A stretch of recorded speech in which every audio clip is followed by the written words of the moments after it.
Hello everyone, a very good morning to my dear student. आज हम बात करते हैं क्लास 11th रसायन विज्ञान के चैप्टर नंबर 8 जो कि हमारा है अपचयोपचय अभिक्रियाएं यानी कि रेडॉक्स रिएक्शंस। इससे पहले स्टूडेंट हमने प्रीवियस लेक्चर्स में बात कर ली है जो कि हमारे आए थे लेक्चर नंबर 1, 2, 3, जिसमें हमने जो है रेडॉक्स रिएक्शंस के बेसिक को समझने की कोशिश की और साथ ही हमने ऑक्सीडेशन नंबर से संबंधित बेसिक कॉन्सेप्ट को जानने की कोशिश की। लेक्चर नंबर #04, कौन सा लेक्चर नंबर? लेक्चर नंबर #04 में हम बात करेंगे स्टूडेंट, जो कि हमारा आज का लेक्चर है। इसमें हम बात करेंगे कि हम किसी भी रेडॉक्स रिएक्शंस को, किसी भी अपचयोपचय अभिक्रिया को किस प्रकार से संतुलित करते हैं, उसके कुछ नियम देखेंगे, साथ ही उदाहरणों को भी देखेंगे। तो यहां पर हमारे पास जो है कोई अभिक्रिया दी होगी, यानी कि कोई रेडॉक्स रिएक्शन दी होगी जिसको कि हमने क्या है, संतुलित करना है। उसमें जो चार्ज है उसको बैलेंस करना है, उसमें जो उपस्थित तत्वों के विभिन्न परमाणु है उनको भी बैलेंस करना है, अभिकारकों तथा उत्पादों में तत्वों के परमाणुओं की संख्या को समान करना है कि अभिकारक में जितने तत्वों के परमाणु उपस्थित है उतने ही उत्पादों के तत्वों के परमाणुओं की संख्या होनी चाहिए। उसे बोला जाता है संतुलित रासायनिक समीकरण। तो हमें क्या है, हमें कोई असंतुलित रासायनिक समीकरण या फिर असंतुलित रेडॉक्स रिएक्शन दी होगी जिसको हमने क्या है, कुछ नियमों की मदद से क्या है, उसको संतुलित करना है। तो उससे पहले रेडॉक्स अभिक्रियाओं में जाने से पहले हम बात करेंगे जो 10th में था कि रासायनिक समीकरणें होती क्या है, संतुलित रासायनिक समीकरण क्या होती है, असंतुलित रासायनिक समीकरण क्या होती है, उनको देखते हैं स्टूडेंट। तो बात करते हैं स्टूडेंट रासायनिक समीकरण की, यानी कि केमिकल इक्वेशन हम किसको बोलेंगे। तो रासायनिक अभिक्रिया को जो है सूत्र या फिर प्रतीकों की सहायता से लिखना जो है उसे बोला जाता है रासायनिक समीकरण। यानी कि रासायनिक अभिक्रिया में उपस्थित पदार्थों को जो है उसके सूत्रों और उसके प्रतीकों की मदद से व्यक्त करना, उनके सूत्रों, पदार्थों को जो है उनके सूत्रों और उनके प्रतीकों की मदद से लिखना बोला जाता है रासायनिक समीकरण है। तो किसी भी रासायनिक अभिक्रिया को उसमें सम्मिलित या फिर उपस्थित पदार्थों के प्रतीकों और सूत्रों की सहायता से निरूपित करने की जो विधि होती है उस मेथड को बोला जाता है रासायनिक समीकरण। एग्जाम्पल यहां पर दिया गया है जो कि क्या है, एक सेंटेंस है, यहां पर दिख रहा होगा आपको, ये क्या है, एक सेंटेंस है कि जिंक धातु को जो है जब तनु सल्फ्यूरिक अम्ल के साथ क्रिया कराई जाती है तो हमें प्राप्त होता है जिंक सल्फेट तथा हाइड्रोजन गैस। जिंक धातु तनु सल्फ्यूरिक अम्ल के साथ क्रिया करके जिंक सल्फेट तथा हाइड्रोजन गैस का निर्माण करती है। तो इसको हम क्या है, शब्द समीकरण के रूप में लिखते हैं। शब्द समीकरण मतलब शब्दों के रूप में लिखना, जिस इक्वेशन को हम क्या है, शब्द के रूप में लिखेंगे। तो जिंक प्लस सल्फ्यूरिक अम्ल Gibbs zinc sulphate plus hydrogen, क्या है, जिंक प्लस सल्फ्यूरिक अम्ल Gibbs zinc sulphate plus hydrogen gas. तो जो ये पदार्थ हैं, क्या है, जो ये तत्व हैं, यहां पर जो पदार्थ है, जो तत्व के परमाणु हैं, इनको क्या है, इनके प्रतीकों और सूत्रों की मदद से लिखना या फिर इनके प्रतीकों या फिर सूत्रों की सहायता से निरूपित करने की जो विधि होती है उसको हम बोलेंगे रासायनिक समीकरण। तो इस शब्द समीकरण को क्या हम रासायनिक समीकरण की फॉर्म में लिखते हैं। तो जिंक क्या है, जिंक का जो प्रतीक होता है वह होता है Zn, क्या है, प्रतीक की फॉर्म में लिख दिया हमने। जो जिंक का सिंबल होता है उसको Zn से प्रदर्शित किया जाता है। तो जिंक प्लस सल्फ्यूरिक अम्ल का रासायनिक सूत्र क्या होता है, H2SO4। तो क्या हो गया, जिंक प्लस H2SO4 यानी कि Zn प्लस H2SO4 गिब्स, ये तीर क्या है, गिब्स देता है।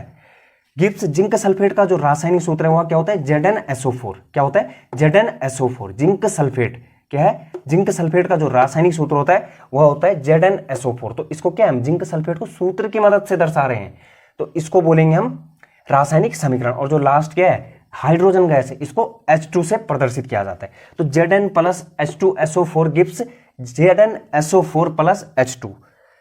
तो इस जो समीकरण हमने लिखी है, समीकरण क्या होती है, जिसके दो पक्ष होते हैं। तो यहां पर आपको दिख रहे होंगे इसके दो पक्ष है, एक बायां पक्ष है, एक दाहिना पक्ष है। जो बायां पक्ष होता है उसको बोला जाता है रिएक्टेंट। जो भी बाएं पक्ष में हम यहां पर लिखते हैं उनको बोला जाता है अभिकारक।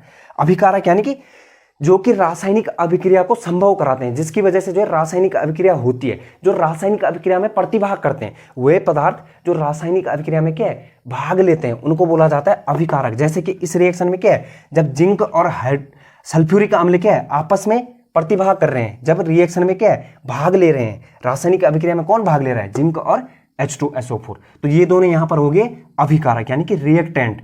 और जो रासायनिक अभिक्रिया के फलस्वरूप बना हुआ नया पदार्थ होता है, क्या है, जो अभिक्रिया में उत्पन्न नया पदार्थ होता है, बनने वाला नए पदार्थ होते हैं, उन्हें बोला जाता है उत्पाद। जैसे कि यहाँ पर क्या है, जब Zn प्लस H2SO4 दोनों अभिक्रिया कर रहे हैं, दोनों क्या है, प्रतिभाग कर रहे हैं, रासायनिक अभिक्रिया में भाग ले रहे हैं, संयोग कर रहे हैं, तो हमें प्राप्त होता है ZnSO4 प्लस H2, जो कि हमारे क्या है यहाँ पर उत्पाद, यानी कि प्रोडक्ट। क्या है, प्रोडक्ट। तो अभिकारक क्या है, पदार्थ जो संयोग करते हैं या फिर रासायनिक अभिक्रिया में भाग लेते हैं, जैसे कि जिंक प्लस H2SO4 हमारा अभिकारक हो गया। और ऐसे ही उत्पाद क्या है, रासायनिक अभिक्रिया में उत्पन्न नए पदार्थों को बोला जाता है उत्पाद, जैसे ZnSO4 प्लस H2 यहां पर है। नेक्स्ट बात करते हैं स्टूडेंट संतुलित रासायनिक समीकरण की। इससे पहले हमने बात कर ली कि रासायनिक समीकरण क्या होती है। अब हम यहां पर बात करते हैं स्टूडेंट संतुलित रासायनिक समीकरणों की, यानी कि बैलेंस्ड केमिकल इक्वेशंस की। तो नेक्स्ट बात करते हैं स्टूडेंट यहां पर संतुलित रासायनिक समीकरण किसे कहते हैं, यानी कि बैलेंस्ड केमिकल इक्वेशन किसे बोलेंगे। तो किसी भी रासायनिक अभिक्रिया में अभिकारकों तथा उत्पादों में उपस्थित विभिन्न तत्वों के परमाणुओं की संख्या बराबर होती है, उसे बोला जाता है संतुलित रासायनिक समीकरण। यानी कि जो तत्वों के परमाणुओं की संख्या अभिकारक में, वही तत्वों के परमाणुओं की संख्या जो है उत्पाद में होनी चाहिए। यानी कि हम कह सकते हैं जो बायां पक्ष है अभिकारक वाला और जो दायां पक्ष है उत्पाद वाला, वो दोनों क्या है, संतुलन में होने चाहिए। Left hand side is equal to right hand side, यानी कि बाएं पक्ष में उपस्थित विभिन्न तत्वों के परमाणुओं की संख्या इज इक्वल टू दाएं पक्ष में उपस्थित अलग अलग तत्वों के परमाणुओं की संख्या। यानी कि अभिकारकों के तत्वों के परमाणुओं की संख्या बराबर होनी चाहिए उत्पादों के तत्वों के परमाणुओं की संख्या। तो संतुलित रासायनिक समीकरण क्या होता है, क्या क्या होता है इसमें, अभिकारकों और उत्पादों में अलग अलग तत्वों के परमाणुओं की संख्या क्या है, बराबर होती है, संतुलन में होती है।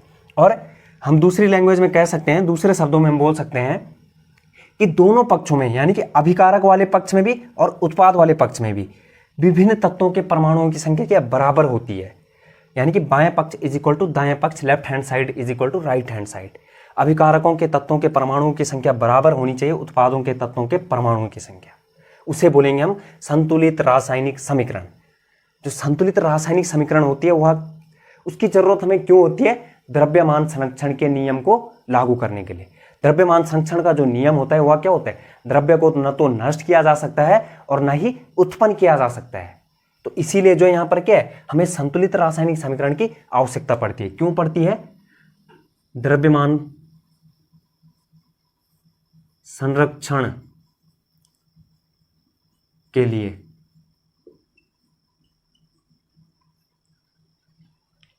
और द्रव्यमान संरक्षण का नियम क्या होता है, द्रव्य को न तो नष्ट किया जा सकता है न ही उत्पन्न किया जा सकता है।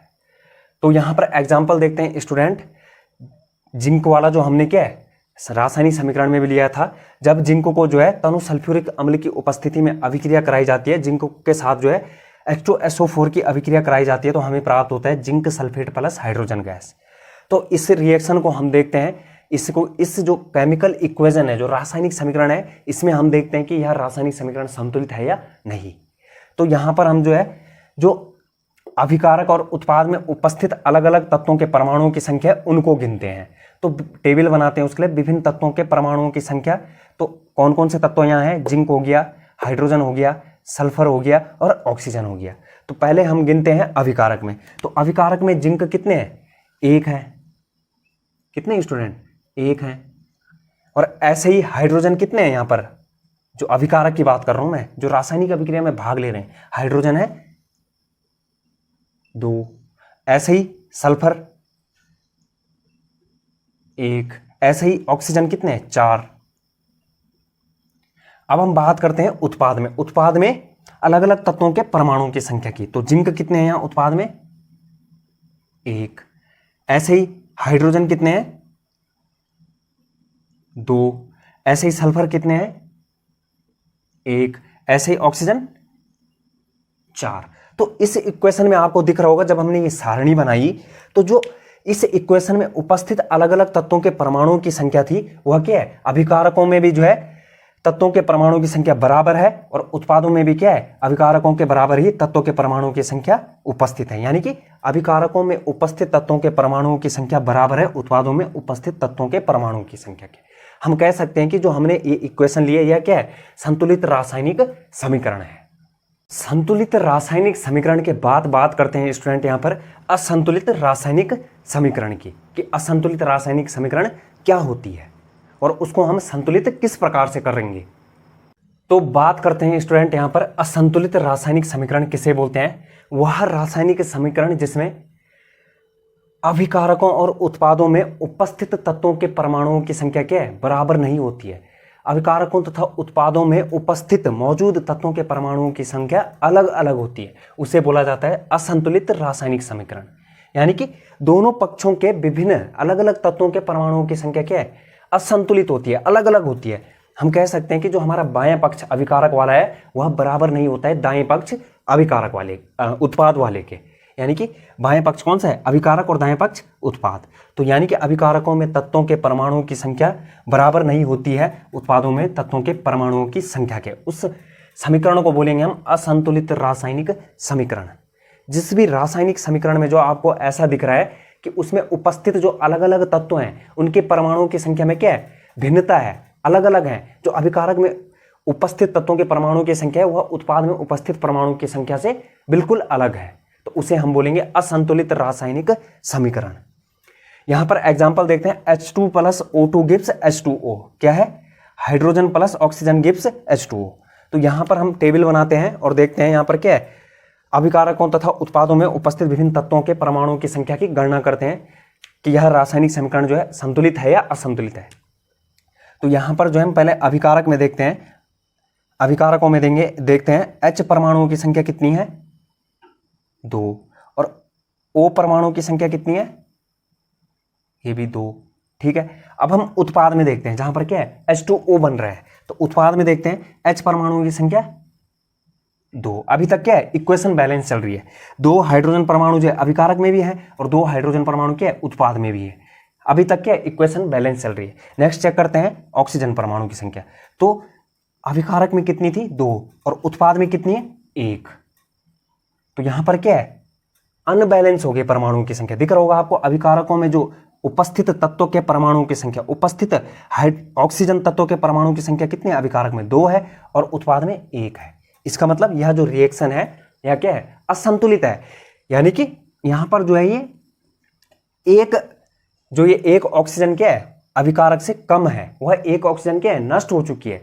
एक ऑक्सीजन का परमाणु जो है गायब हो चुका है, ऐसा जबकि संभव नहीं है, क्योंकि द्रव्यमान संरक्षण का नियम बोलता है कि हम द्रव्य को न तो नष्ट कर सकते हैं ना ही उत्पन्न कर सकते हैं। तो यहां से एक जो परमाणु ऑक्सीजन का है वह क्या है, गायब हो चुका है, जो कि संभव नहीं है। तो इसी क्या है, द्रव्यमान संरक्षण के नियम को लागू करने के लिए, द्रव्यमान संरक्षण के नियम को फॉलो करने के लिए हम क्या है, किसी भी असंतुलित रासायनिक समीकरण को क्या है, संतुलित करते हैं। जो द्रव्यमान संरक्षण का नियम है वह कहता है कि अभिकारकों का कुल द्रव्यमान, अभिकारकों का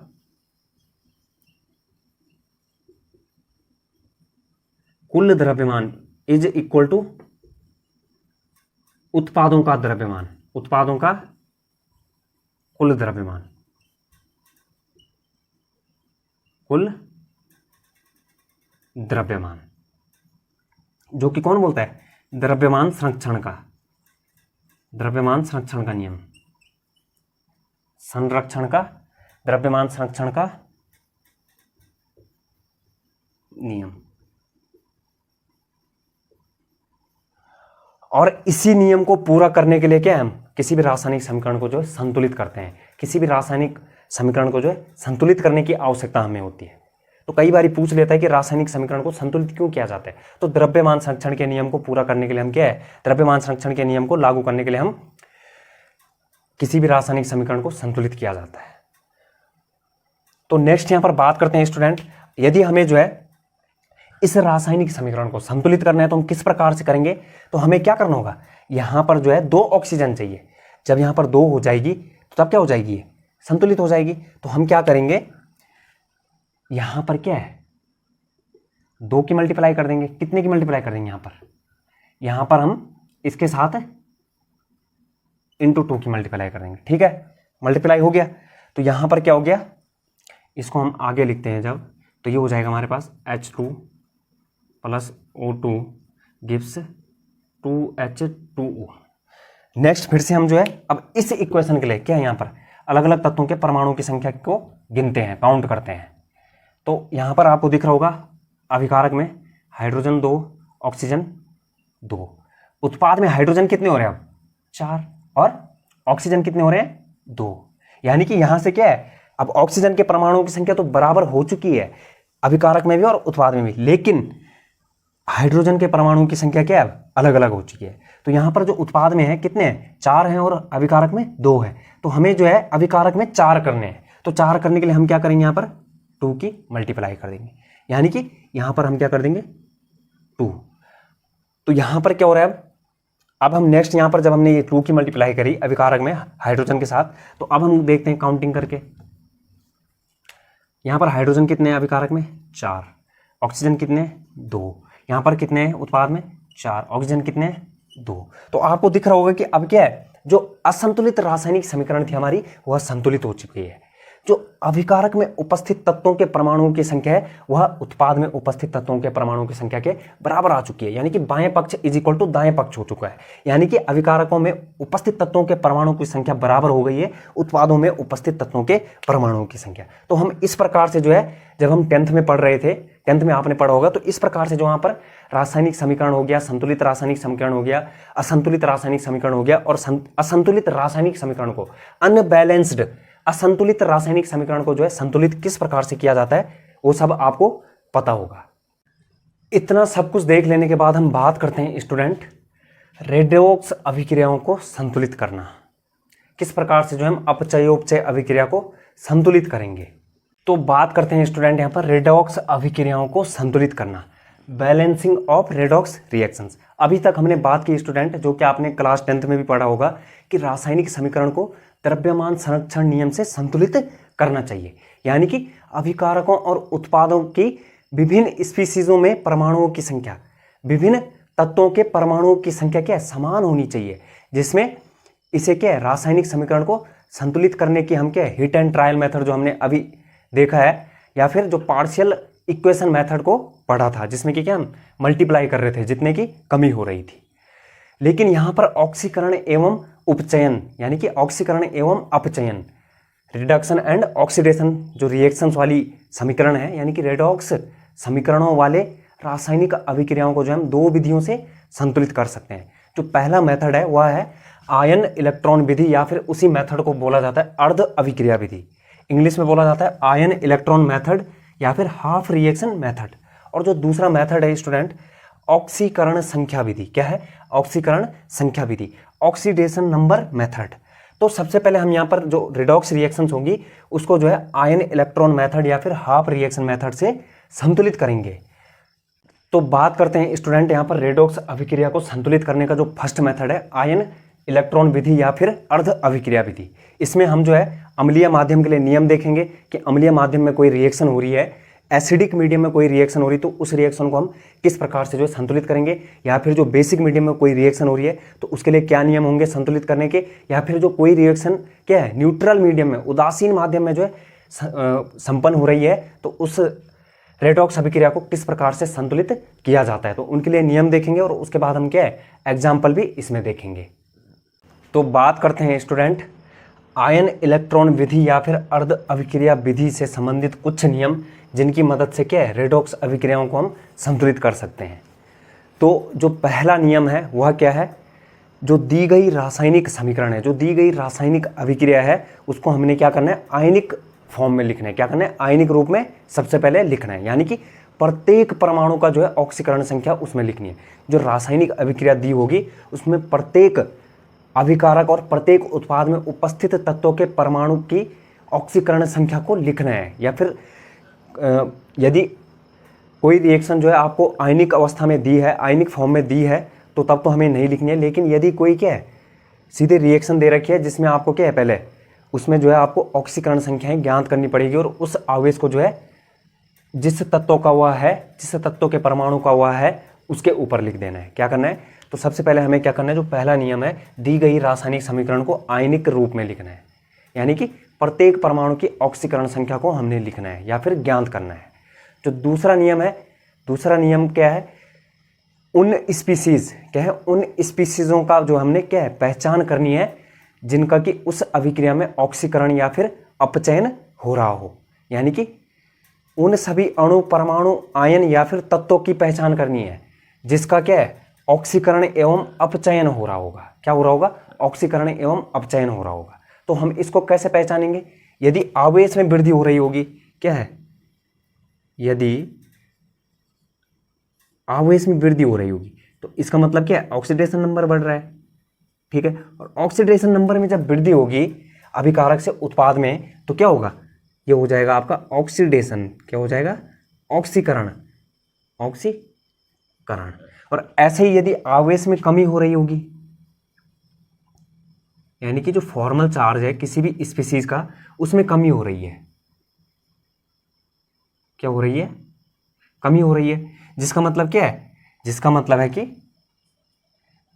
जो ऑक्सीडेशन नंबर है वह घट रहा है। और ऑक्सीडेशन नंबर घटने का मतलब है कि अपचयन यानी कि रिडक्शन हो रहा है, रिडक्शन, अपचयन, अपचयन, क्या हो रहा है, अपचयन।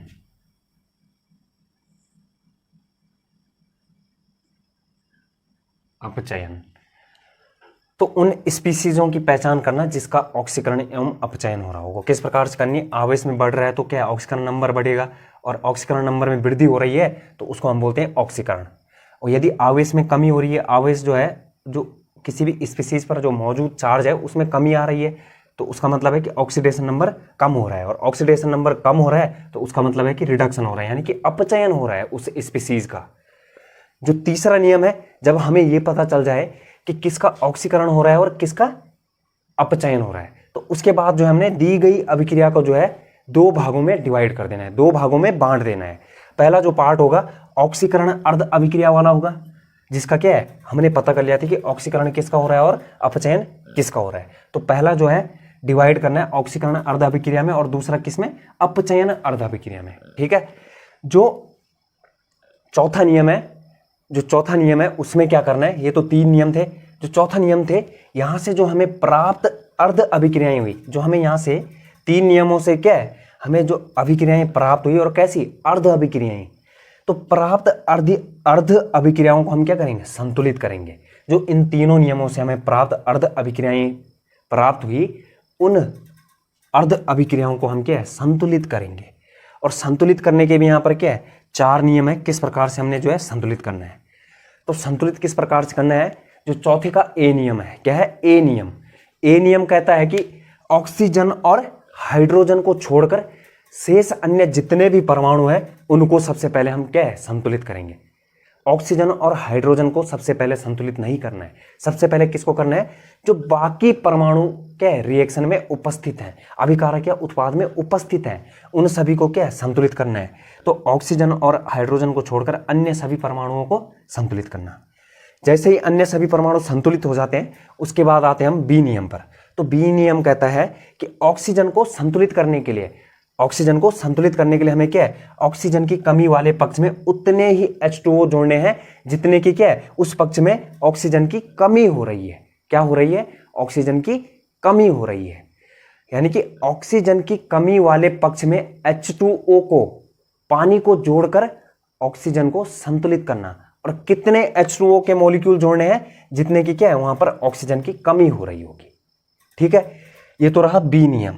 उसके बाद सी नियम क्या कहता है कि हाइड्रोजन को संतुलित करने के लिए हाइड्रोजन की कमी वाले पक्ष में उतने ही H+ आयन जोड़ना, उतने ही H+ आयन जोड़ना। क्या करना है, जितनी कमी जो है उस पक्ष में हाइड्रोजन की हो रही है उतनी ही H+ आयन को हम क्या है, जोड़ देंगे, जिससे कि क्या है, हाइड्रोजन संतुलित हो जाए। क्या हो जाए, हाइड्रोजन संतुलित हो जाए। तो हाइड्रोजन की कमी वाले पक्ष में उतने ही H+ आयनों को जोड़ना जितने कि उस पक्ष में क्या है, हाइड्रोजन की कमी हो रही होगी। और एक बात, मोस्ट इंपॉर्टेंट बात है, जो ये नियम सीक्वेंस है इनको चेंज नहीं करना है। जो सीरियल दिया गया है, जिस नियम को जिस सीरियल में दिया गया है, जिस नियम को मैंने जिस सीरियल में लिखा है उसी सीरियल में चलते रहना है। ऐसा नहीं कि तुम सबसे पहले जो है हाइड्रोजन को वहां संतुलित कर रहे हो। सबसे पहले हमें यही करना है, जो फर्स्ट वाला नियम है, उसके बाद दूसरे नियम पे आना है, उसके बाद तीसरे नियम पे आना है, उसके बाद चौथे पे आना है, उसके बाद चौथे के ए पे, उसके बाद चौथे के बी पे, उसके बाद चौथे के सी पे, और उसके बाद चौथे के डी पे, उसके बाद जो पांचवा नियम है उस पे आना है। तो जो सीक्वेंस है उसी के अकॉर्डिंग चलना है। ऐसा नहीं कि तुम पहले जो है पांचवें नियम को वहां लागू कर रहे हैं, ऐसा नहीं होगा, सीक्वेंस से चलना है। तो ये तो बी नियम तक बात हुई। सी नियम तक हमने बात कर ली थी कि हाइड्रोजन को किस प्रकार से संतुलित करना है। जो चौथे का डी नियम है वह कहता है कि इलेक्ट्रॉन को क्या है इलेक्ट्रॉन को जोड़कर हम क्या है आवेश या फिर ऑक्सीकरण संख्या को संतुलित करते हैं।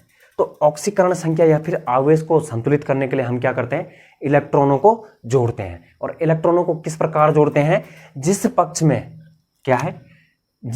में धनात्मक आवेश ज्यादा होगा, जिस पक्ष में धनात्मक आवेश ज्यादा दिख रहा होगा आपको, तो उस पक्ष में क्या करना है, आपको इलेक्ट्रॉन जोड़ देने हैं। क्या करने हैं, इलेक्ट्रॉन जोड़ देने। जिस भी पक्ष में आपको पॉजिटिव चार्ज ज्यादा दिख रहा है उस पक्ष में आपको क्या करना है, इलेक्ट्रॉनों का योग कर देना है।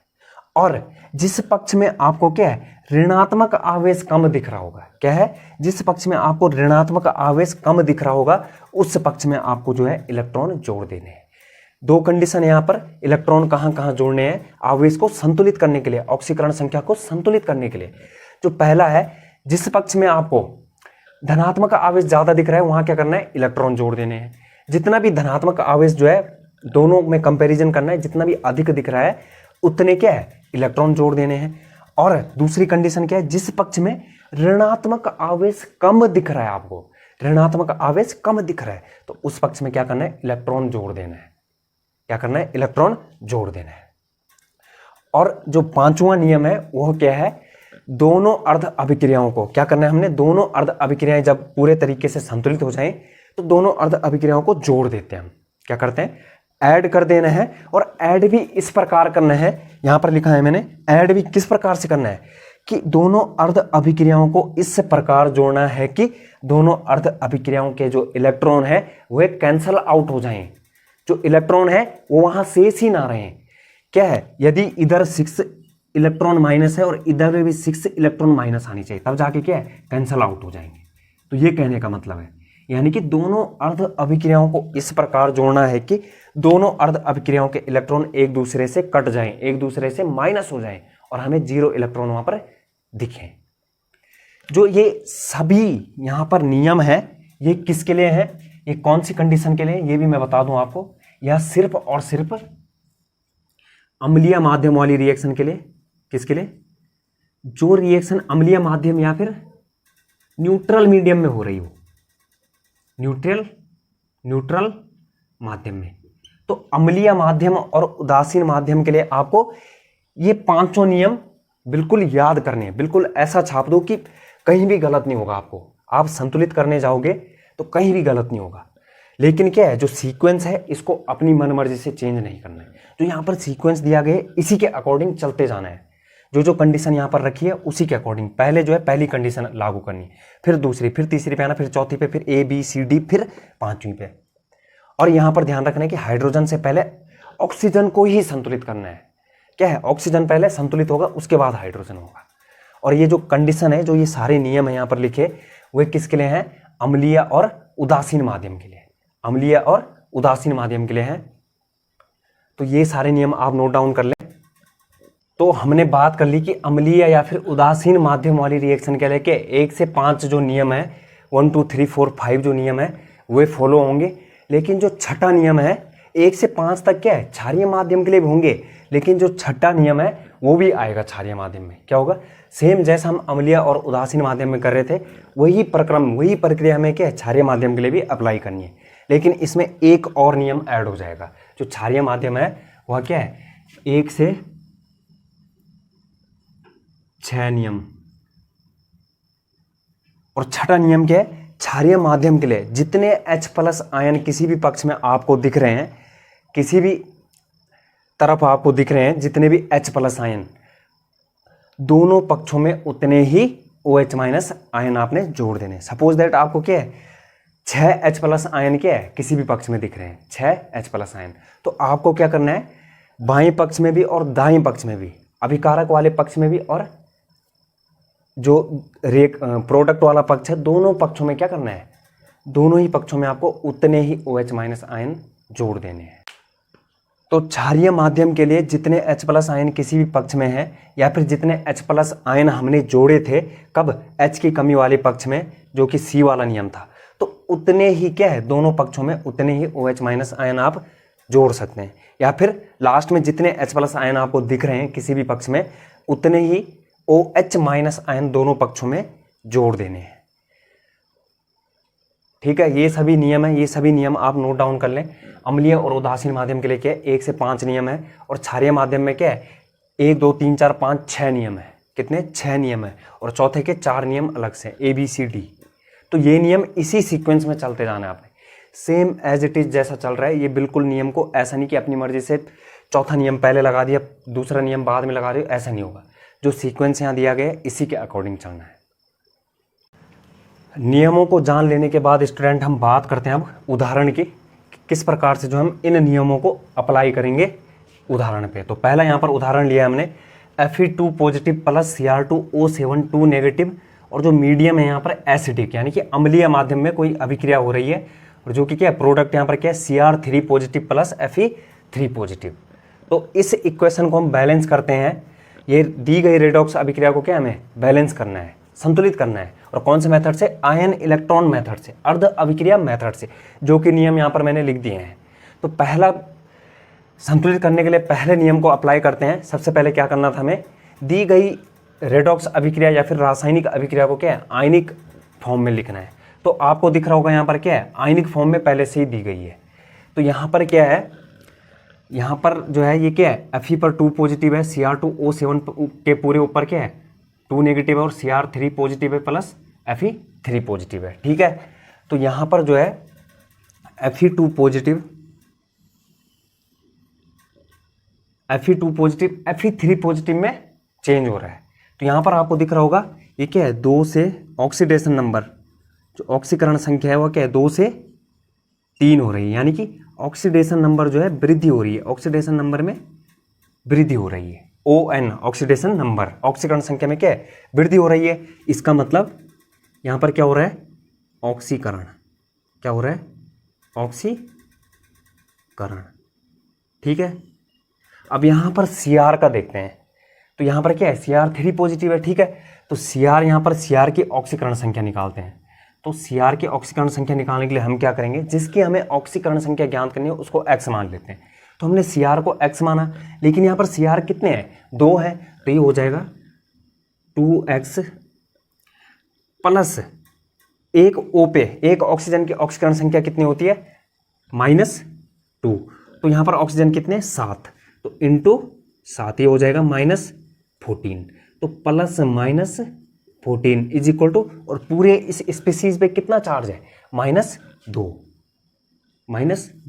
अब इसको सॉल्व करते हैं। 2x इज इक्वल टू, आगे जाएगा ये हो जाएगा 12, और x इज इक्वल टू +6, यानी कि जो यहाँ पर Cr की ऑक्सीकरण संख्या हुआ क्या है, 6 है, और आगे जो उत्पाद में हुआ 3 पॉजिटिव है। तो ऑक्सीकरण नंबर यहाँ पर, चलो यहाँ पे लिखते हैं इसको, जो ये है इस प्रकार। तो यहाँ पर ऑक्सीडेशन नंबर क्या है, +6 से +3 हुआ। ठीक है, +6 से +3 हुआ, यानी कि ऑक्सीडेशन नंबर घटा है, ऑक्सीडेशन नंबर में कमी आई है, ऑक्सीकरण संख्या कम हुई है। तो इसका मतलब यहाँ पर क्या होगा, रिडक्शन, अपचयन। ठीक है, तो आयनिक फॉर्म में हमें पहले से ही प्राप्त थी, हमने क्या है, दूसरा नियम भी यहाँ पर अप्लाई कर दिया। क्या किया हमने, ऑक्सीकरण एवं अपचयन वाले स्पीसीज की पहचान करनी है। तो यहाँ पर Fe2 पॉजिटिव का क्या है, Fe3 पॉजिटिव में ऑक्सीकरण हो रहा है, और जो Cr2 जो Cr है, Cr6 पॉजिटिव है, उसका क्या है, Cr3 पॉजिटिव में अपचयन हो रहा है। ठीक है, तो अब हम जो है यहाँ पर जो रिएक्शन है इसको जो है 2 पार्ट में डिवाइड करेंगे, जो कि क्या है, तीसरा नियम है।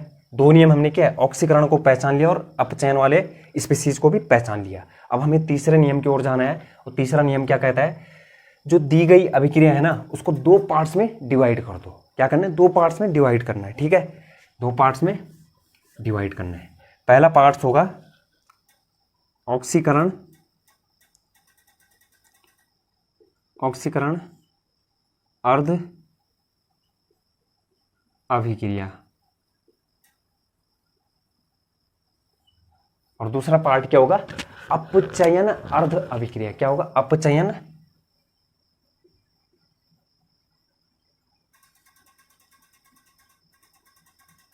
अर्ध अभिक्रिया। तो यहां पर जो ऑक्सीडेशन वाला पार्ट क्या है, Fe2 positive gives Fe3 positive. ठीक है, क्या हो रहा है, Fe2 positive gives Fe3 positive. और Cr अपचयन वाला क्या है, Cr2O7 2 negative gives Cr3 positive. जो Cr2O7 है ना, वह क्या है, अपचयित हो रहा है Cr3 पॉजिटिव में। क्या हो रहा है, अपचयित हो रहा है। तो यहां पर उसके बाद क्या करना है हमें, जैसे हम यहां पर हमने क्या है, दो पार्ट्स में डिवाइड कर लिया रिएक्शन को। ठीक है, अब जो हमें यहां पर ये दोनों रिएक्शन प्राप्त हुई हैं, हम जाते हैं चौथे नियम पे। चौथा नियम क्या है, प्राप्त अर्ध अभिक्रियाओं को संतुलित करना। तो अब जो ये दोनों रिएक्शन हमें प्राप्त हुई हैं, इन दोनों रिएक्शन को हम इन ABCD नियमों से क्या करेंगे, संतुलित करेंगे। तो संतुलित करेंगे तो सबसे पहले क्या है, ऑक्सीजन और हाइड्रोजन को छोड़कर शेष परमाणुओं को संतुलित करना। तो पहले ऑक्सीकरण अर्ध अभिक्रिया में देखते हैं, तो क्या है, यहाँ पर ऑक्सीजन और हाइड्रोजन कहीं नहीं है, कहीं नहीं है। ठीक है, कहीं है, नहीं है। उसके बाद क्या करना है, हमें ऑक्सीजन को संतुलित करना है। तो ऑक्सीजन भी कहीं नहीं है यहाँ पर। उसके बाद क्या है, हाइड्रोजन को संतुलित करना है। हाइड्रोजन भी कहीं नहीं, यहाँ पर कहीं दिख रही है, नहीं है। उसके बाद क्या, हमें इलेक्ट्रॉन को जोड़कर आवेश को संतुलित करना है। आवेश को संतुलित करना है। और किस प्रकार से संतुलित करना है, यदि पॉजिटिव चार्ज जिस पक्ष में ज़्यादा है, उस पक्ष में क्या करना है, इलेक्ट्रॉन को जोड़ देना है। तो यहाँ पर क्या है, 2 पॉजिटिव है और यहाँ पर क्या है, 3 पॉजिटिव है। यानी कि ये 2 पॉजिटिव है और यहाँ पर आवेश कितना है, 3 पॉजिटिव है। तो हम क्या करेंगे, जहाँ पर पॉजिटिव चार्ज ज़्यादा है उस ओर क्या है, इलेक्ट्रॉन जोड़ देंगे। क्या है, और इलेक्ट्रॉन कितने जोड़ने हैं, जितने ज़्यादा यहाँ पर क्या है, पॉजिटिव चार्ज है। कितना पॉजिटिव चार्ज ज़्यादा है, 2 से ये क्या हो रहा है, 3, यानी कि 1 पॉजिटिव चार्ज ज़्यादा है। तो यहाँ पर ऐड होगा प्लस इलेक्ट्रॉन, 1 इलेक्ट्रॉन ऐड होगा। क्या होगा, 1 इलेक्ट्रॉन ऐड होगा। तो यहाँ पर हमने क्या कर लिया, चार्ज को भी बैलेंस कर लिया। ठीक है, यह हमारी इक्वेशन हमें प्राप्त हो गई। अब यहाँ अपचयन अर्ध अभिक्रिया में आते हैं हम। जो चौथे का ए नियम है, ऑक्सीजन और हाइड्रोजन को छोड़कर शेष परमाणुओं को संतुलित करना। तो पहला नियम है, तो Cr2O7 2 negative gives Cr3 positive. क्या बोल रहे हैं, ऑक्सीजन और हाइड्रोजन को छोड़कर शेष परमाणुओं को संतुलित करना। तो क्या है, यहाँ पर ऑक्सीजन है और हाइड्रोजन तो नहीं है। तो हम क्या करेंगे, यहाँ पर क्रोमियम भी है, तो पहले Cr को संतुलित करना है, ऑक्सीजन को नहीं करना है। तो Cr को संतुलित करना है। यहाँ पर अभिकारक में आपको दिख रहा होगा 2 Cr है और यहाँ पर कितने हैं, 1 है। तो यहाँ पर हो जाएगी मल्टीप्लाई 2 की। ठीक है, Cr यहाँ पर क्या है, संतुलित हो गए हैं, जो कि हमने क्या, ऑक्सीजन और हाइड्रोजन को छोड़कर शेष परमाणुओं को संतुलित करना है। अब बारी आएगी ऑक्सीजन को संतुलित करने की। किसको, ऑक्सीजन को संतुलित करने की। लेकिन ऑक्सीजन को किस प्रकार से संतुलित करना है, जिस पक्ष में क्या है, ऑक्सीजन की कमी हो रही है, उस पक्ष में उतनी ही क्या है, H2O जोड़ देने हैं जितने की क्या है, वहां पर ऑक्सीजन की कमी हो रही है। तो यहां पर इस पक्ष में कितने ऑक्सीजन है, इस पक्ष में 7 ऑक्सीजन है। ठीक है, 7 है ना। तो यहां पर कमी कहां पर हो रही है, इस पक्ष में हो रही है। तो हम क्या कर देंगे, यहाँ पर +7 H2O। क्या किया हमने, +7 H2O हो गया इतना। पहले हमें जो है ऑक्सीजन को संतुलित करना है, उसके बाद हाइड्रोजन को संतुलित करना है। तो क्या हो, यहाँ पर हमने क्या देखा, यहाँ पर जो है क्या है, 7 ऑक्सीजन की कमी है। तो हमने क्या करना है, 7 H2O को जोड़ दिया है। ठीक है, क्या किया, 7 H2O को जोड़ दिया। अब हमने देखना है कि हाइड्रोजन को संतुलित करना। अब क्या है, यहाँ पर हाइड्रोजन भी आ गया है। तो हाइड्रोजन को किस प्रकार से, या फिर आप इसको अलग से भी लिख सकते हैं, जो हमने ये C वाला स्टेप है, Cr2O7 2 negative gives 2 Cr3 positive +7 H2O। ठीक है, इसके बाद हमें क्या करना है, हाइड्रोजन को संतुलित, जो C वाला नियम है। तो यहाँ पर आपको दिख रहा होगा हाइड्रोजन की कमी कहाँ है, इस वाले पक्ष में, जो लेफ्ट हैंड साइड वाला पोर्शन है, उसमें क्या है, हाइड्रोजन की कमी है, एक भी हाइड्रोजन नहीं है। लेकिन यहाँ कितने हाइड्रोजन आ गए, यहाँ हाइड्रोजन कितने दिख रहे हैं, 7 दूनी 14 हाइड्रोजन।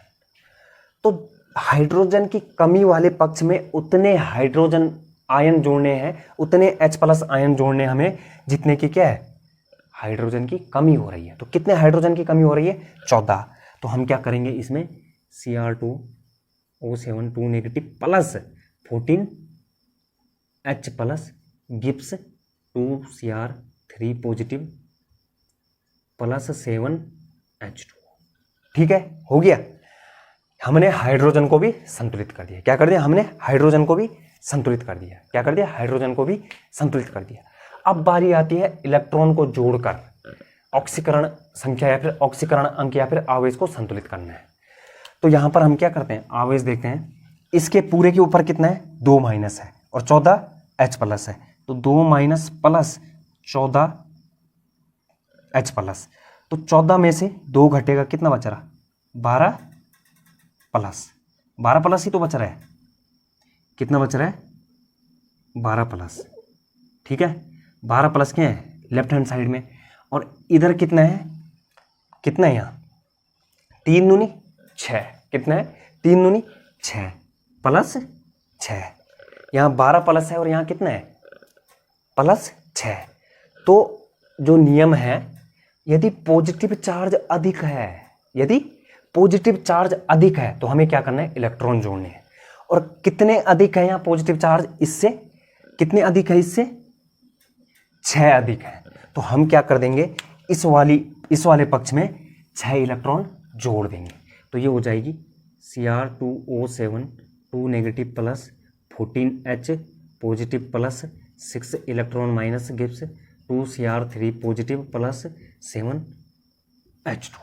ठीक है, चार्ज भी बैलेंस हो गया, ऑक्सीकरण अर्ध अभिक्रिया भी बैलेंस हो चुकी है, अपचयन अर्ध अभिक्रिया भी बैलेंस हो चुकी है। अब हम आते हैं अपने 5वें नियम पे। किस पे, 5वें रूल पे, जो कि क्या है, दोनों अर्ध अभिक्रियाओं को हमें जोड़ देना है। क्या करना है, अब दोनों अर्ध अभिक्रियाओं को जोड़ देना है। लेकिन जोड़ना किस प्रकार है, दोनों अर्ध अभिक्रियाओं को इस प्रकार जोड़ना है कि जो इलेक्ट्रॉन है वह क्या है, एक दूसरे से कैंसल आउट हो जाए। तो यहाँ पर 6 इलेक्ट्रॉन है और यहाँ पर कितने हैं, यहाँ पर कितने, 1 इलेक्ट्रॉन है। तो हमें यहाँ पर क्या करना पड़ेगा, 6 इलेक्ट्रॉन करने पड़ेंगे, तभी जाके क्या है, यहाँ पर क्या हो जाएगा, 6 की मल्टीप्लाई, तभी जाके तो क्या है, 6 इलेक्ट्रॉन जो है 6 इलेक्ट्रॉन से माइनस होंगे। अब हम क्या करते हैं, इन दोनों इक्वेशन को जोड़ देते हैं। तो अभिकारक वाला पद अभिकारक वाले पद के साथ जोड़ते हैं, उत्पाद वाला पद उत्पाद वाले पद के साथ जोड़ते हैं। तो जो 5वां नियम है उसको हम अप्लाई कर रहे हैं। तो नियम क्या है, तो हमने क्या है, पूरी इक्वेशन में 6 की मल्टीप्लाई कर दी। तो ये हो जाएगा 6, चलो इसको मैं खोल देता हूँ पूरा। ये क्या प्राप्त हुई हमें, 6Fe2 positive gives 6Fe3 positive plus 6 electron. अब इस इक्वेशन और इस लास्ट वाली इक्वेशन को हम जोड़ देते हैं। तो हमें इक्वेशन प्राप्त होगी 6Fe2 पॉजिटिव प्लस इसका अभिकारक वाले पद Cr2O7 2 negative plus 14H positive plus 6 electron minus gives 6Fe3 plus 6 electron minus plus 2Cr3 positive plus 7 H2O। ठीक है, हो गया। अब यहाँ से जो है ये 6 इलेक्ट्रॉन से 6 इलेक्ट्रॉन कैंसिल आउट हो जाएंगे। क्या हो जाएंगे, कैंसिल आउट हो जाएंगे। तो इसको हम हटा देते हैं, यहाँ से क्या कर देते हैं, हटा देते हैं। अब मुझे आप ये बताइए, अब देख लो, आप काउंटिंग कर लो, क्या है, बैलेंस हो चुकी है रिएक्शन। यहाँ पर कितने 6Fe है, यहाँ पर भी 6Fe है, यहाँ पर 2 Cr है, यहाँ पर भी 2 Cr है, यहाँ पर ऑक्सीजन कितने 7 है, यहाँ पर भी ऑक्सीजन 7 है, हाइड्रोजन कितने यहाँ पर 14 है, यहाँ भी 7 दूनी 14 है। अब चार्ज को देखते हैं, 2 6 दूनी 12, 12 में से 2 गया, कितना बचा, 6 दूनी 12, 12 में से 2 गया 10, और ये 14, तो कितना हो रहा है, ये 14 और 10 24। इसको काउंटिंग करते हैं, ये है ना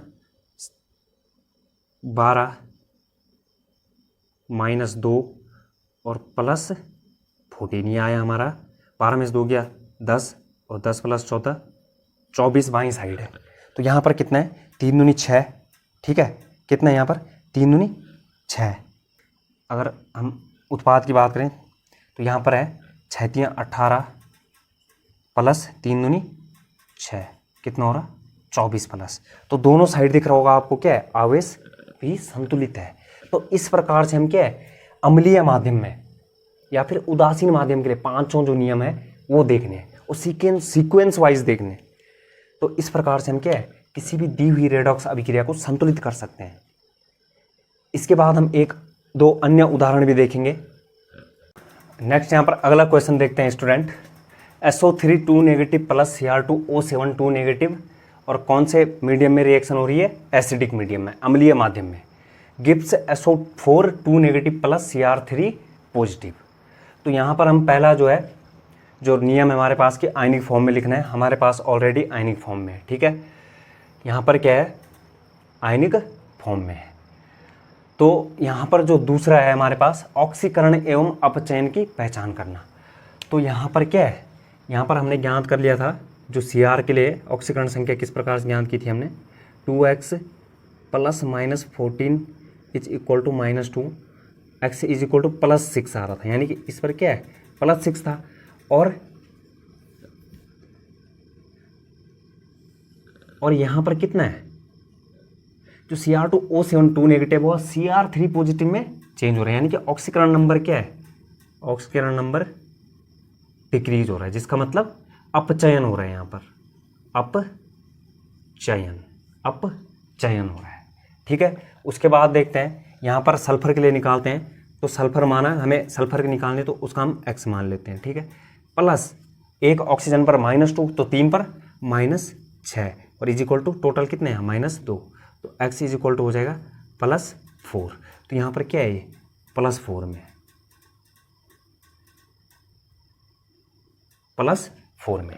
ऐसे ही यहाँ पर क्या है, माना इसकी x है यहाँ पर प्लस -8 हो जाएगा is equal to -2, x is equal to +6, यानी कि +6 में। तो यहाँ पर क्या हो रहा है, ऑक्सीकरण संख्या क्या हो रही है, बढ़ रही है +4 से +6 की ओर। तो क्या हो रहा है यहाँ पर, क्या हो रहा है, +4 से +6। तो इसका मतलब ऑक्सीडेशन नंबर बढ़ रहा है। तो ये क्या हो रहा है, ऑक्सीकरण,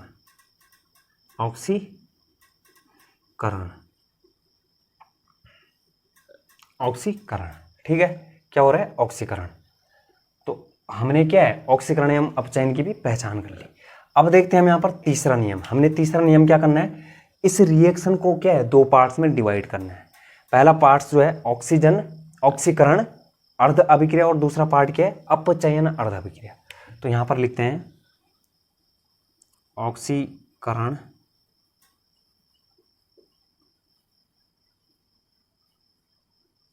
अर्ध अभिक्रिया और दूसरा क्या है, अपचयन अर्ध अभिक्रिया, ठीक है।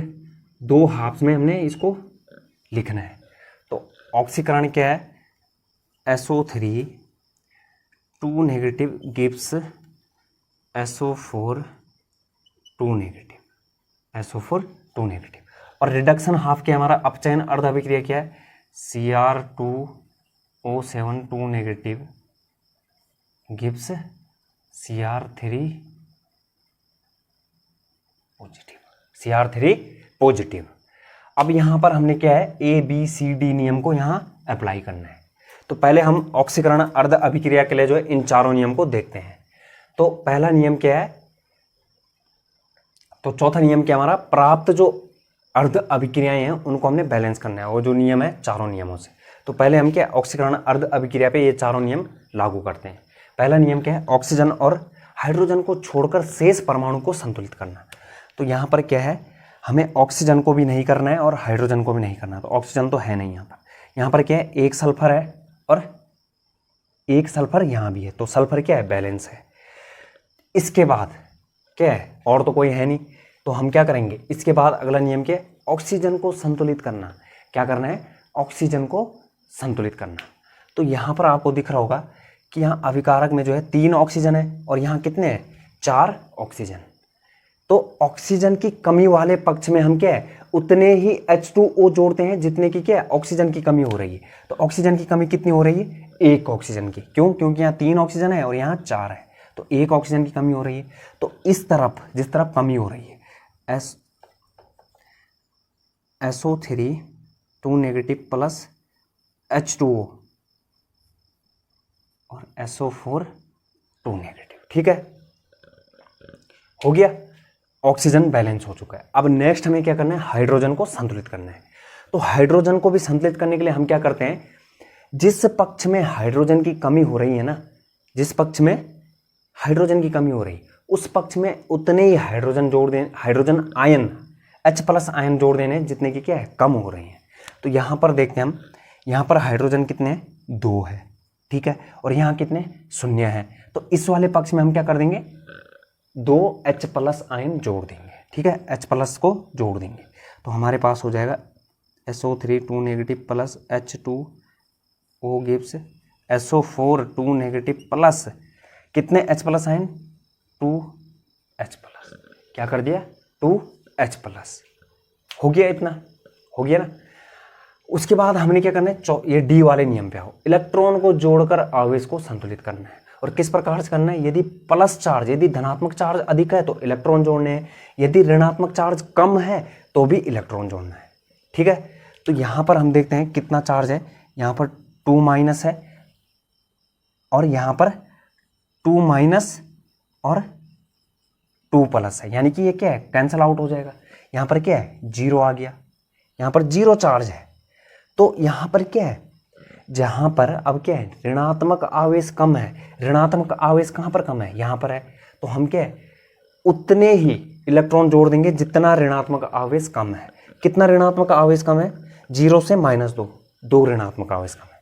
तो यहाँ जोड़ देंगे हम, इसको लिखेंगे हम SO3 2 negative plus H2O gives SO4 2 negative plus 2H positive plus 2 electron minus. ठीक है, 2 इलेक्ट्रॉन माइनस।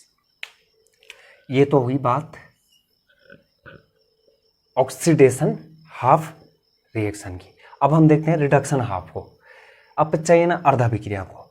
तो यहाँ पर क्या है, पहले हम क्या है, जो पहला नियम है ए वाला, ऑक्सीजन और हाइड्रोजन को छोड़कर क्या है, जो शेष है इसमें उसको संतुलित करना है। तो Cr है, तो ये हो जाएगा Cr2O7 2 negative gives 2 Cr3 positive. ठीक है, हो गया। उसके बाद हमने क्या करना है, ऑक्सीजन को संतुलित करना है। ऑक्सीजन को ही तो करना है। तो ऑक्सीजन को संतुलित करने के लिए यहाँ पर कितने हैं, 7 हैं। तो Cr2O7 2 negative gives 2 Cr3 positive और प्लस यहाँ पर 7 है ना ऑक्सीजन। तो कमी वाले पक्ष में क्या करना है, उतने ही H2O जोड़ देने जितने की कमी हो रही है। 7H2O आ गया। अब क्या करना है, हमें हाइड्रोजन को संतुलित करना है, ये नियम। उसके बाद यहाँ दिख रहा होगा 7 दूनी 14 हाइड्रोजन है। तो हम क्या करेंगे, Cr2O7 2 negative plus 14H+ ion. Hydrogen की कमी वाले पक्ष में, हाइड्रोजन की कमी वाले पक्ष में उतने ही H+ आयन जोड़ देते हैं जितने की क्या है, हाइड्रोजन कम हो रहे हैं। तो 14 कम हो रहे थे तो 14H+ हम जोड़ दिए, Cr3 पॉजिटिव प्लस 7H2O। अब बारी आती है चार्ज को बैलेंस करने की, ऑक्सीकरण संख्या को संतुलित करने की। और वो किससे कर रहे हैं हम, इलेक्ट्रॉन को जोड़कर। तो यहाँ पर 14 में से 2 घटा 12 प्लस, और यहाँ पर 3 दूनी 6 प्लस 6। और बैलेंस क्या है, यहाँ पर क्या करना है, प्लस चार्ज जहाँ अधिक है उस पक्ष में इलेक्ट्रॉन जोड़ देना। और कितने इलेक्ट्रॉन जोड़ने हैं, जितने इलेक्ट्रॉन अधिक है। तो यहाँ क्या कर देंगे हम, 6 इलेक्ट्रॉन अधिक है, तो यहाँ इस वाले पक्ष में जोड़ देंगे हम प्लस 6 इलेक्ट्रॉन, प्लस 6 इलेक्ट्रॉन। ठीक है, अब क्या करना है हमें, जो 5वां नियम है, दोनों अर्ध अभिक्रियाओं को जोड़ देना है। बैलेंस कर लिया हमने चार्ज को, अब क्या करना है, दोनों अर्ध अभिक्रियाओं को जोड़ देना है। तो ये नोट डाउन कर लो, इसको मैं रफ करता हूँ। अब हम दोनों अर्ध अभिक्रियाओं को जोड़ देते हैं। ठीक है, तो जोड़ते हैं किस प्रकार से, जो ऑक्सीकरण अर्ध अभिक्रिया का अभिकारक है वह अपचयन अर्ध अभिक्रिया के अभिकारक के साथ जोड़ने हैं, और जो यहाँ के उत्पाद है वो उत्पाद के साथ यहाँ के जोड़ेंगे।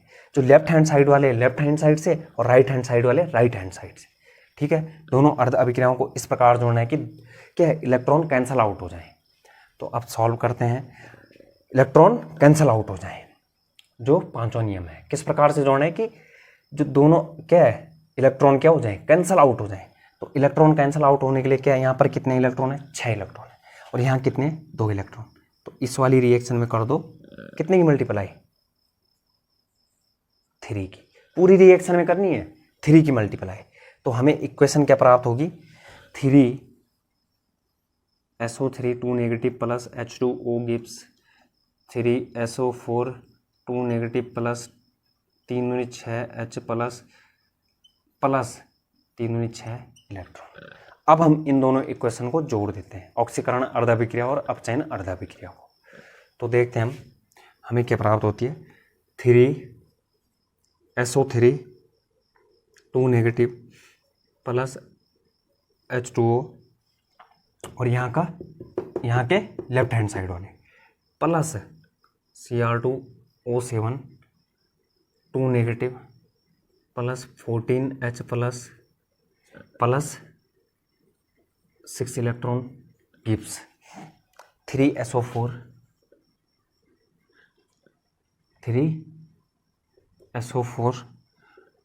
2 negative plus 6H plus 6 electron minus plus यहाँ का 2Cr3 प्लस 7H2।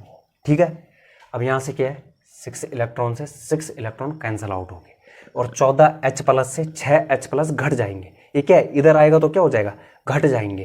तो यहीं पे सॉल्व करता हूँ मैं, 14H में से 6H प्लस घट के ये बच जाएगा 8H प्लस, और यहाँ से ये H प्लस कैंसिल आउट हो चुका है, और ये भी कैंसिल आउट हो चुका है।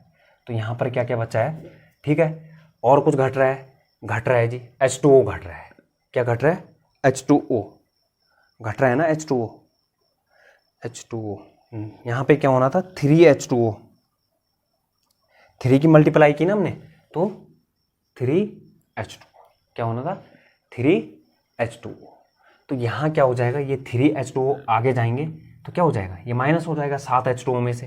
तो हमें प्राप्त होगी 3SO3 2 negative plus Cr2O7 2 negative plus 8H plus gives 3SO4 2 negative plus 2Cr3 positive plus 4H2O। ये क्या है, इसमें से कैंसिल आउट हो गया, 7 में से 3H2O माइनस हो गया, तो 4H2O बच गया। तो रिएक्शन बैलेंस हो चुकी है। रिएक्शन क्या है, बैलेंस हो चुकी है। चेक कर सकते हैं आप, 3 S इधर है, 3 सल्फर इधर है। ऑक्सीजन कितने, 3 तिया 9, 3 तिया 9, 9 और 7 10 16, 4 तिया 12 और 4 16, ठीक है। Cr2 ठीक है, और क्या है 8H प्लस 4 दूनी 8, ठीक है, बैलेंस हो चुकी है। ठीक है, रिएक्शन क्या है, बैलेंस हो चुकी है। तो इस प्रकार से हम क्या है, जो हमारा रेडॉक्स रिएक्शन है उसको हम आयन इलेक्ट्रॉन मेथड या फिर हाफ रिएक्शन मेथड से संतुलित कर सकते हैं। नेक्स्ट यहाँ पर अगला उदाहरण देखते हैं स्टूडेंट, जिसमें कि क्या है, जो हमें रेडॉक्स रिएक्शन दी गई है जो कि आयनिक फॉर्म में पहले से ही है, ऑलरेडी क्या है, आयनिक फॉर्म में दी गई है, जो कि क्षारीय माध्यम में कंप्लीट हो रही है। तो MnO4 negative plus I negative क्षारीय माध्यम गिव्स MnO2 प्लस I2।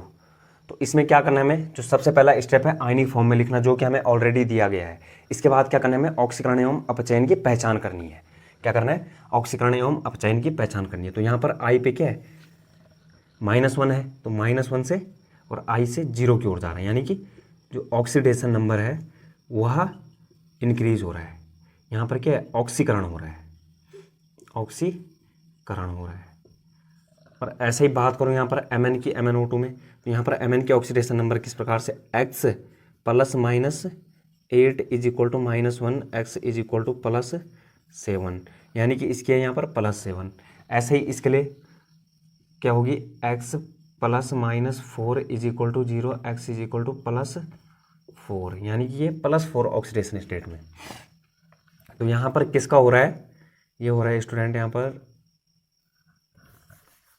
ये हुआ Mn का क्या हो रहा है, ऑक्सीडेशन नंबर में कमी आ रही है, ऑक्सीडेशन नंबर में कमी आ रही है, इसका मतलब ये क्या है, अपचयन हो रहा है। यहाँ पर क्या हो रहा है, अपचयन। क्या हो रहा है, अपचयन। तो यहाँ पर जैसे ही हमें जो है ऑक्सीकरण एवं अपचयन का पता चल गया, उसके बाद हम क्या करते हैं, थर्ड स्टेप में रिएक्शन को जो है 2 पार्ट में डिवाइड कर देते हैं। तो 2 पार्ट में ऑक्सीकरण अर्ध अभिक्रिया, ऑक्सीकरण अर्ध में, और अपचयन, अपचयन अर्ध अभिक्रिया। तो क्या हो जाएगा, ऑक्सीकरण किसका हो रहा है, आई का, तो आई माइनस गिब्स I2 और MnO4 नेगेटिव गिब्स MnO2। इसके बाद जैसे ही हमें क्या है, हाफ रिएक्शन प्राप्त हो जाती है, तो इन हाफ रिएक्शन, इन अर्ध अभिक्रियाओं को जो है हम क्या है, बैलेंस करेंगे, और बैलेंस इन 4 नियमों से करेंगे। सबसे पहले जो है ऑक्सीकरण अर्ध अभिक्रिया को बैलेंस करते हैं, जिसमें जो पहला नियम है, ए वाला नियम है, ऑक्सीजन और हाइड्रोजन को छोड़कर शेष परमाणुओं को संतुलित करना। ऑक्सीजन और हाइड्रोजन तो है नहीं यहाँ पर, तो यहाँ पर क्या है, आयोडीन है, तो आयोडीन क्या है, यहाँ पर 2 है, यहाँ पर 1 है, तो ये हो जाएगा 2I माइनस, क्या हो जाएगा 2I माइनस। ठीक है, इसके बाद क्या है, यहाँ पर ऑक्सीजन को संतुलित करना है, यहाँ पर ऑक्सीजन नहीं है, हाइड्रोजन को संतुलित करना है, हाइड्रोजन भी नहीं है। इसके बाद क्या है, इलेक्ट्रॉन को जोड़कर आवेश को संतुलित करना। तो इलेक्ट्रॉन को जोड़कर यहाँ पर आपको दिख रहा होगा 2 इलेक्ट्रॉन है, और यहाँ पर क्या है, 0 चार्ज है। तो क्या है, यहाँ पर क्या कर देंगे हम, यहाँ पर 2 इलेक्ट्रॉन ऐड कर देंगे I2 वाले पक्ष में, तो यहाँ पर हो जाएगा +2 इलेक्ट्रॉन। ये ऑक्सीजन अर्ध अभिक्रिया क्या है, बैलेंस हो चुकी है। अब हम बात करते हैं MnO4 नेगेटिव गिव्स MnO2। तो सबसे पहले हम क्या करते हैं, ऑक्सीजन और हाइड्रोजन को छोड़कर शेष परमाणुओं को संतुलित करते हैं। तो यहाँ पर शेष कौन से है, Mn है, Mn जो कि क्या है, संतुलित है। उसके बाद हम बात करते हैं जो यहाँ पर क्या है, ऑक्सीजन है, उसको संतुलित करना है। तो इस साइड क्या है, इस पक्ष में जो है लेफ्ट हैंड साइड 4 ऑक्सीजन है, राइट हैंड साइड में कितने, 2 ऑक्सीजन है, यानी कि 2 ऑक्सीजन की कमी हो रही है। तो उतने ही क्या जोड़ देंगे हम, H2O, 2 H2O जोड़ दिया मैंने। अब यहाँ आप इसके बाद क्या करना है, आपको C वाला स्टेप, हाइड्रोजन को संतुलित करना है। तो हाइड्रोजन को संतुलित करने के लिए क्या देखना है हमें, यहाँ 4 हाइड्रोजन है और यहाँ क्या है, 0 है। तो यहाँ कितने हाइड्रोजन जोड़ देंगे, H+ आयन जोड़ने, 4H+, कितने जोड़ देने, 4H+। इसके बाद हम क्या देखते हैं, जो D वाला नियम है, इलेक्ट्रॉन को जोड़कर आवेश को संतुलित करना। तो आवेश को संतुलित किस प्रकार से करेंगे, यहाँ पर आपको दिख रहा होगा, इस पर -1 और +3 +4, ये क्या है, 4H+ है, 4, तो ये हो रहा है -3। तो और यहाँ पर क्या है, 0 है, तो यहाँ हम क्या कर देंगे, -3 हो रहा है ना, नहीं +3 हो रहा है। 4 में से 1 घटेगा तो +3 हो रहा है, यानी कि धनात्मक आवेश ज़्यादा है, धनात्मक चार्ज अधिक है। तो हम यहाँ पर क्या कर देंगे, इस वाले उसमें 3 इलेक्ट्रॉन जोड़ देंगे। ठीक है, 3 इलेक्ट्रॉन जोड़ दिए। इसके बाद ये दोनों अर्ध अभिक्रियाएं क्या है, बैलेंस हो चुकी है। जो 5वां नियम है, दोनों अर्ध अभिक्रियाओं को जोड़ते हैं, और जोड़ते किस प्रकार से, जो दोनों अर्ध अभिक्रियाओं में इलेक्ट्रॉन है वे एक दूसरे को कैंसल आउट कर लें। तो कैंसल आउट करेंगे तो क्या होगा, यहाँ पर कितने हैं, 3 इलेक्ट्रॉन है, यहाँ पर कितने, 2 इलेक्ट्रॉन हो, तो यहाँ पर क्रॉस मल्टीप्लाई कर देनी, इसमें 3 की मल्टीप्लाई कर दो और इस इक्वेशन में 2 की मल्टीप्लाई कर दो। ठीक है, अब देखते हैं इन दोनों इक्वेशन को जोड़ना है हमने। तो ऑक्सीजन अर्ध अभिक्रिया का अभिकारक और अपचयन अर्ध अभिक्रिया का अभिकारक, तो ये हो जाएगा 3 × 6 I माइनस, फिर यहाँ आते हैं हम किस में, अपचयन अर्ध में, प्लस 2 MnO4 नेगेटिव प्लस 4 दूनी 8H प्लस 3 दूनी 6 इलेक्ट्रॉन जो कि कैंसिल आउट हो जाएंगे, गिब्स 3I2 प्लस 3 दूनी 6 इलेक्ट्रॉन माइनस ये कैंसिल आउट हो गए, प्लस 2 MnO4 प्लस 2 दूनी 4H2O। तो इसको हम हटा देते हैं, जो इलेक्ट्रॉन माइनस हो चुके हैं। ठीक है, इलेक्ट्रॉन माइनस हो चुके हैं। कुछ और कैंसिल आउट हो रहा है, नहीं हो रहा है। इतना तो हम अम्लीय माध्यम के लिए भी करते थे, लेकिन ये रिएक्शन किस में हो रही है, क्षारीय मीडियम में हो रही है, क्षारीय माध्यम में हो रही है। तो क्षारीय माध्यम में हमें क्या करना होता है, यहाँ पर हमें क्षारीय माध्यम में H+ नहीं होनी चाहिए। यहाँ पर इस रिएक्शन में जब हम बैलेंस कर रहे हैं, लास्ट में हमें H+ वहाँ पर उपस्थित नहीं होनी चाहिए। यदि H+ है तो इसका मतलब वो अम्लीय माध्यम में हो रही है। तो क्षारीय माध्यम के लिए क्या करते हैं हम, जितने आपको यहाँ पर H+ दिख रहे हैं, इस लास्ट में जो हमने रिएक्शन को बैलेंस किया है, इसमें जितने H+ आयन आपको दिख रहे हैं उतने ही OH- आयन जो है दोनों पक्षों में जोड़ देने हैं। किसके लिए? क्षारीय के लिए, जो छठा नियम है। जितने H+ आयन एक पक्ष में है उतने ही OH- आयन दोनों पक्षों में जोड़ना। तो यहाँ पर कितने हैं? 8 H+, तो यहाँ जोड़ देंगे 8 OH नेगेटिव और यहाँ भी 8 OH नेगेटिव। और 8 H+ और 8 OH मिलाकर के है 8 मॉलिक्यूल पानी के बना रहे हैं। क्या बना रहे हैं? 8 मॉलिक्यूल H2O। तो ये हो जाएगा 6I- + 2 MnO4 negative plus 8 H2O gives 3I2 + 2 MnO4 plus 4 H2O plus 8 OH-। यहाँ दिख रहा होगा आपको 4 H2O है और यहाँ कितना है? 8 H2O। तो 4 H2O जो है 8 H2O में से घट जाएगा, तो यहाँ पर बचेगा प्लस हो गया और यहाँ पर बचेगा 4 H2O। अब आप देख सकते हैं कि रिएक्शन बैलेंस हो चुकी है। क्या हो चुकी है? रिएक्शन बैलेंस हो चुकी है। क्या है? 6I- + 2 MnO4 negative plus 4 H2O gives 3I2 + 2 MnO4 plus 8 OH negative. तो इस प्रकार से हम क्षारीय मीडियम के लिए रिएक्शन को बैलेंस करते हैं। नेक्स्ट यहाँ पर अगला उदाहरण देखते हैं, अगला क्वेश्चन देखते हैं, जो कि क्या है? क्षारीय माध्यम का है। बेसिक मीडियम में रिएक्शन हो रही है, जो कि दिया गया है Br- plus MnO4 negative gives BrO3 negative plus MnO2। तो यह क्या है? जो हमें रेडॉक्स रिएक्शन दी गई है वह आयनिक फॉर्म में ऑलरेडी है, तो फर्स्ट स्टेप को हमें करने की जरूरत नहीं। अब हमें क्या करना है? सेकंड स्टेप, ऑक्सीकरण एवं अपचयन की पहचान करना। तो ऑक्सीकरण एवं अपचयन की पहचान के लिए हम क्या करते हैं? जो Br है यहाँ पर क्या है? -1 में है और यहाँ क्या होगा?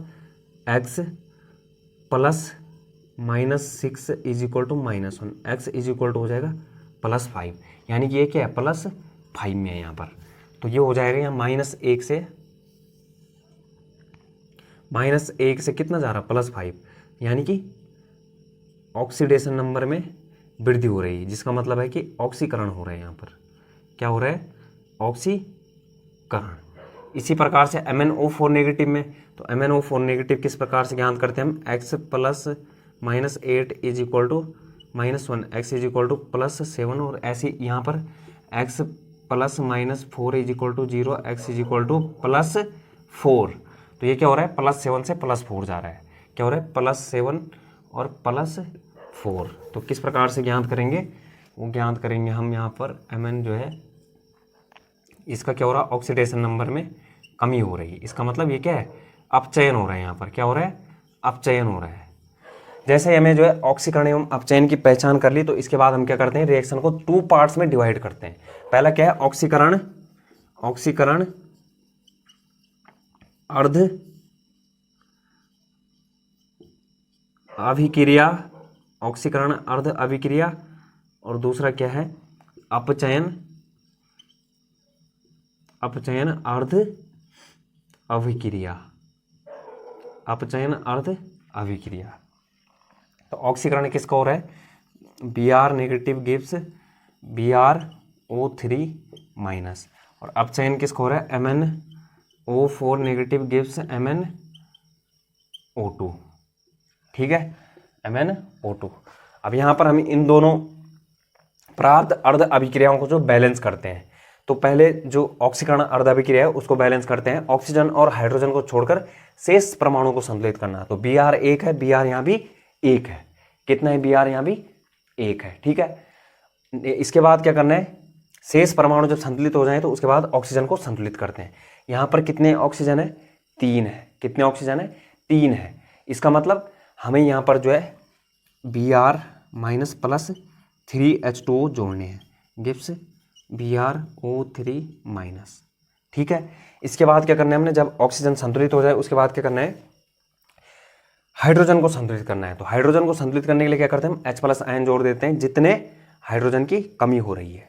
तो यहाँ पर कितने हाइड्रोजन है? 6, 3 दूनी 6। तो यहाँ पर हम क्या कर देंगे? 6H+ जोड़ देंगे। कितना जोड़ देंगे? 6H+, जहाँ कमी हो रही है। ठीक है, इसके बाद क्या करते हैं? हम चार्ज को बैलेंस करते हैं। और कैसे बैलेंस करते हैं? इलेक्ट्रॉन को जोड़ करके।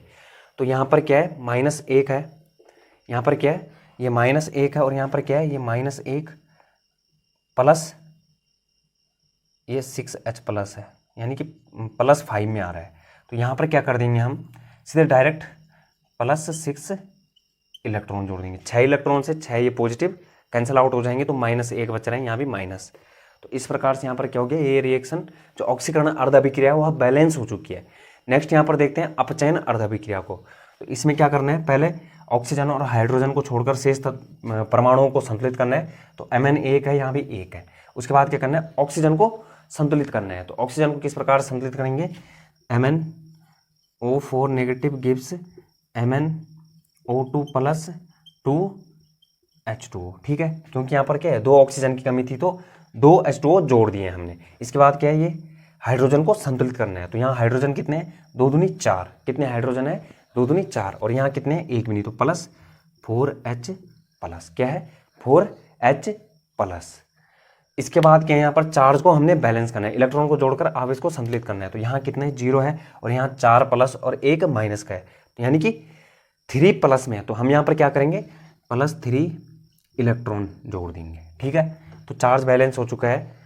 अब हम क्या करेंगे, जब हमें जो है दोनों अर्ध अभिक्रियाओं को संतुलित कर दिया है, उसके बाद हम क्या करते हैं, दोनों अर्ध अभिक्रियाओं को जोड़ देते हैं। और जोड़ते हैं इस प्रकार से हैं कि दोनों अर्ध अभिक्रियाओं में जो इलेक्ट्रॉन है वो एक दूसरे को कैंसल आउट कर लें। क्या कर लें, कैंसल आउट कर लें। तो यहाँ पर है 6 इलेक्ट्रॉन, यहाँ पर कितने 3। तो यहाँ इस इक्वेशन को हम कर देंगे 2 से मल्टीप्लाई, किससे, इस समीकरण को कर देंगे हम 2 से मल्टीप्लाई, ठीक है। इसके बाद हम इन दोनों समीकरणों को जोड़ते हैं और हमें प्राप्त होता है Br minus plus 3H2O plus 2MnO4 negative plus 4 दूनी 8H प्लस 3 दूनी 6 electron Gibbs BrO3 minus plus ये वाला टर्म उत्पाद वाले टर्म में 6H plus 6 electron minus plus 2MnO2 plus 4H2, ठीक है। तो ये 6 इलेक्ट्रॉन से 6 इलेक्ट्रॉन कैंसिल आउट हो गए, ठीक है, 6 इलेक्ट्रॉन से 6 इलेक्ट्रॉन समाप्त। इसके बाद देखो 6 इलेक्ट्रॉन से 6 इलेक्ट्रॉन समाप्त हो गए, ठीक है। यहाँ पर क्या करना है, अब इतना तो हमने किया है जो कि किसके लिए किया था। यहाँ पर अभी एक चीज़ और हो रहा है, 8H पॉजिटिव में से 6H पॉजिटिव घट जाएगा, तो क्या बच जाएगा 2H पॉजिटिव, क्या बच जाएगा 2H पॉजिटिव। तो ये होगा यहाँ पर, ये भी हम कम कर देंगे, तो यहाँ पर हो जाएगा 2H पॉजिटिव। इतना सब कुछ तो हम क्या है, अम्लीय माध्यम के लिए कर रहे थे। किसके लिए कर रहे थे, अम्लीय माध्यम के लिए।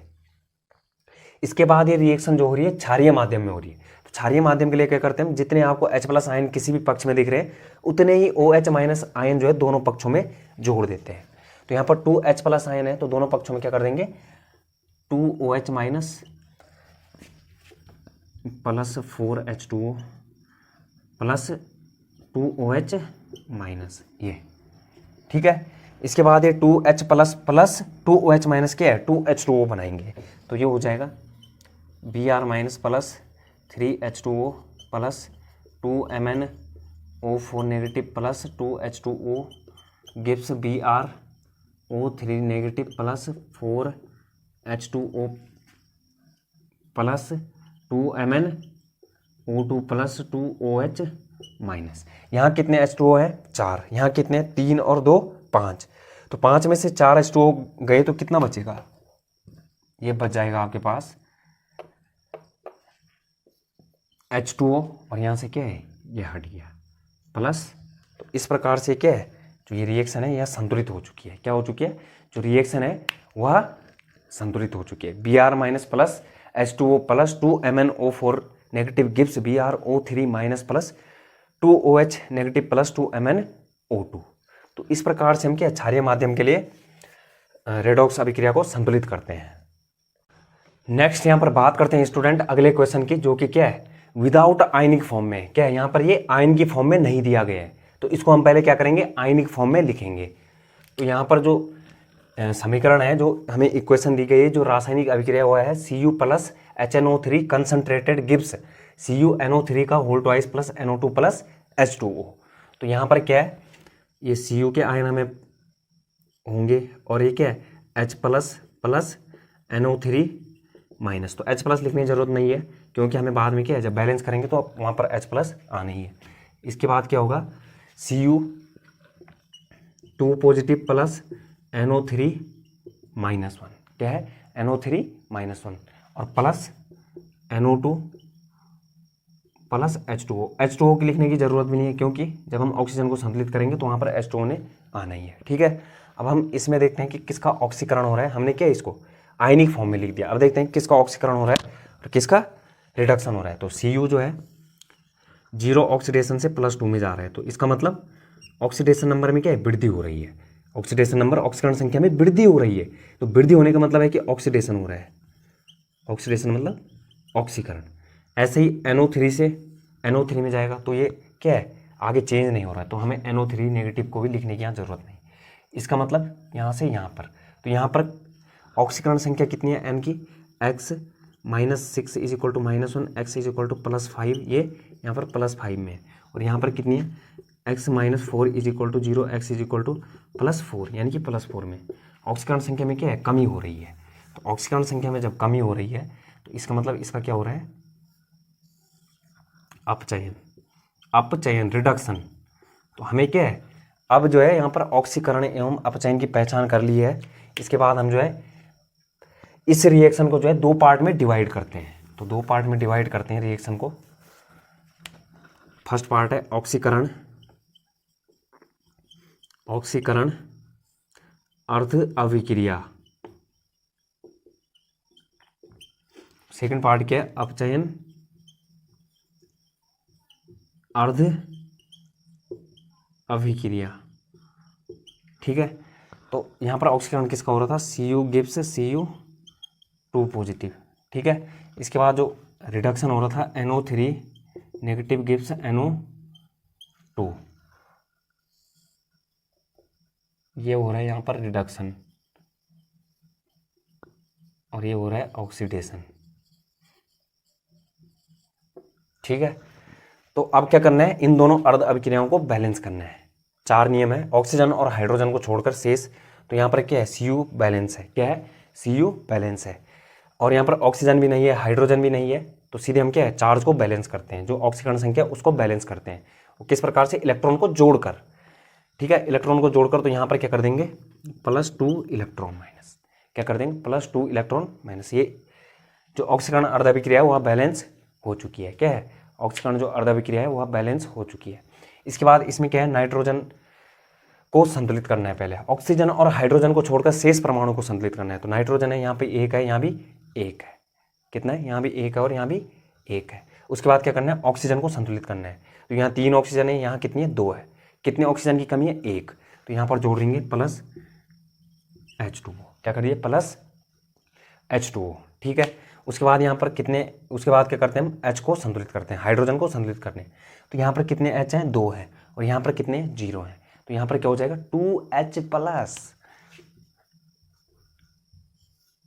क्या हो जाएगा 2H+।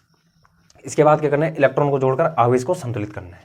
तो यहाँ पर कितना है 2H+ है और 1 माइनस, यहाँ पर 0 है, तो यहाँ पर हो जाएगा 1 इलेक्ट्रॉन जुड़ जाएगा, तो क्या हो जाएगा बैलेंस हो जाएगा चार्ज। अब हमने क्या है चार्ज को बैलेंस कर लिया है। उसके बाद क्या करते हैं 5वें स्टेप में दोनों अर्ध अभिक्रियाओं को इस प्रकार जोड़ते हैं कि दोनों अर्ध अभिक्रियाओं के जो इलेक्ट्रॉनों की संख्या एक दूसरे को कैंसल आउट कर दें, इलेक्ट्रॉन क्या है एक दूसरे को खा जाए। ठीक है, तो यहाँ पर 1 इलेक्ट्रॉन, यहाँ पर कितने 2 इलेक्ट्रॉन, तो इस वाली इक्वेशन में क्या हम 2 की मल्टीप्लाई कर देते हैं, कितने की मल्टीप्लाई × 2। ठीक है, 2 की मल्टीप्लाई हो गई ना 2 की मल्टीप्लाई। तो 2 की मल्टीप्लाई करने के बाद हम क्या है इसको जोड़ देते हैं, क्या कर देते हैं जोड़ देते हैं। तो ये हो जाएगा Cu प्लस 2 दूनी 4H प्लस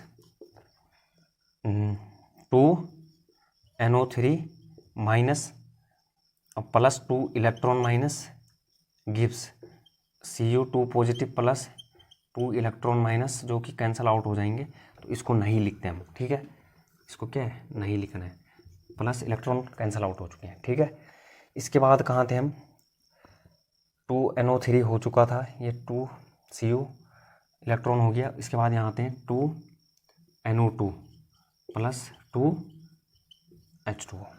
ठीक है, हो गया। तो हमें क्या क्या प्राप्त हो चुका है, Cu भी प्राप्त हो गया, ठीक है, Cu भी प्राप्त हो चुका है, यहाँ पर Cu है। इसके बाद 4H प्लस और 2NO3, यहाँ पर क्या है 2NO3 नेगेटिव, और यहाँ पर क्या है Cu2 पॉजिटिव जो कि यहाँ पर है, और 2NO2 भी है, और H2O भी है। यहाँ पर क्या जोड़ेंगे हम NO3 माइनस, क्या NO3 माइनस और कितने 2, यहाँ पर क्या है 2, तो यहाँ पर क्या करेंगे 2NO3 माइनस 1 ये, और जब यहाँ जोड़ रहे हैं तो दोनों पक्षों में जोड़ना है 2NO3 माइनस 1, ठीक है, जोड़ दिया। इसके बाद ये 2 व 2 कितने हो जाएंगे 4NO3 माइनस हो जाएंगे ना, 2NO3 माइनस 1 ये है और 2NO3 माइनस 1 ये है, तो ये डायरेक्ट लिख देता हूँ यहाँ पर 4NO3 माइनस 1। इसके बाद क्या हो जाएगा, ये यहाँ पर क्या है 4H प्लस 4NO3 माइनस, तो ये क्या हो जाएगा Cu प्लस 4HNO3 गिव्स, ठीक है ना, इक्वेशन सही जा रही है। और Cu2 positive plus 2NO3 minus 1, तो ये क्या हो जाएगा CuNO3 का होल ट्वाइस, CuNO3 का whole twice plus 2NO2 plus 2H2O, क्या प्लस 2H2O। अब आप देख सकते हैं यहाँ पर ये रिएक्शन बैलेंस हो चुकी है, ये रिएक्शन यहाँ पर बैलेंस हो चुकी है, आप चेक भी कर सकते हैं। तो इस प्रकार से जो हम क्या है अम्लीय माध्यम में या फिर क्षारीय माध्यम में या फिर उदासीन माध्यम में या फिर जो रिएक्शन हमें क्या है आयनिक अवस्था में ना दी हो, आयनिक फॉर्म में ना दी हो, उसको भी हम आयनिक फॉर्म में लिख करके और उसको रिएक्शन को क्या उस रेडॉक्स रिएक्शन को बैलेंस कर सकते हैं। तो आज के लिए इतना ही स्टूडेंट, थैंक यू।